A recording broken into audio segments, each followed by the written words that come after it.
Start. Honorable Minister, I would like to thank you for giving me this opportunity to express my views.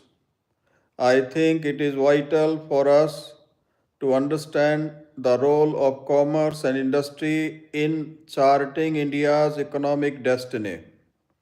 The fact is that we all know our overwhelming objective as a country is to pull our people out of poverty, to help India grow and develop, to enhance the opportunities and chances available to the Indian people. And for this, India is required to engage economically with the rest of the world, which is what commerce is. And at the same time, we have to enhance our industrial production, we have to employ more people in industry, and that is the other half of the ministry we are discussing today. So, I think it is very important that we see how fundamental the work of this ministry and this institution is to the development of the future and the destiny of our country. If we look at commerce first, we have to admit that at one time we were somewhat protectionist. This was a legacy of our nationalist movement. We knew the British East India Company had come to trade and stayed on to rule. And so we were suspicious initially of foreign trade. We put up the protectionist barriers, but with the opening up of our economy, the pace of liberalization and globalization, we were able to see a very interesting change in the picture. In the first part of the last decade, the world economy and world trade grew at an unprecedented pace, a pace unprecedented in human history. And this created favorable conditions, external conditions for our own country's growth. We enhanced our trade relations we climbed back up towards 2% of global trade. We continue to climb, and the increase in our foreign trade has been fundamental to our improved rates of growth as an economy in India in the last few years. But at the same time, if we have to look at the context, since 2008, the world has been plunged into the worst financial and economic crisis since the Great Depression of the 1930s. We have weathered it well. There are many reasons, and I do not want to go into them in great detail. But we did certainly have wise fiscal policies conducted by our Reserve Bank of India.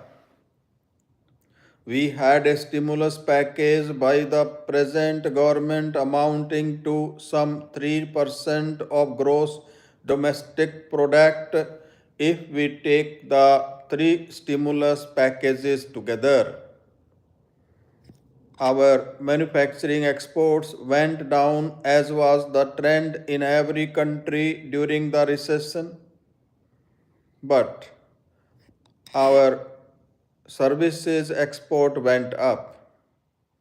And it is also true that about 80% of our gross domestic product growth frankly depends on the domestic sector, on Indians producing goods and services for other Indians, and that was sustained as well. Honorable members, I agree that the government has to increase the export for better foreign exchange earning, but it should not be at the cost of domestic sector and domestic industry. It should not be at the cost of domestic sector, either agriculture, cash crops, or small scale industries or of other traditional industries in our country. So, the government should evolve balanced approach in order to save our farmers, workers, and also the toiling people of our country. India being the second largest country in population and size in the world after China, we have great potential to be exploited. Our human resources should be utilized in a creative way to produce more and more and also for more jobs. As I had mentioned in this house before, the extraordinary level of remittances from our hardworking NRIs abroad continue to go up, and that again has been strength for us. But we have to acknowledge that even if we have weathered this recession, the external environment is no longer so favorable for our growth. The developed world is still reeling under the crisis. 44 million jobs were lost just in the countries of the Organization for Economic Cooperation and Development OECD. The purchasing power of these economies is therefore down and they are less able to purchase our goods.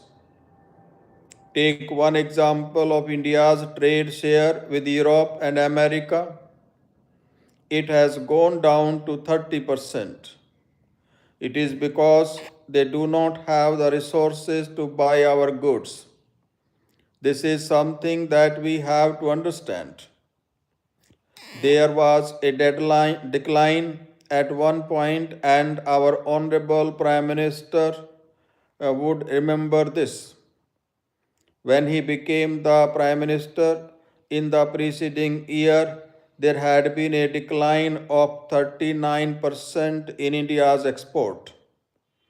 This is the climate in which our Ministry of Commerce and Industry is facing the challenge of growth in our foreign trade. With these words, I conclude.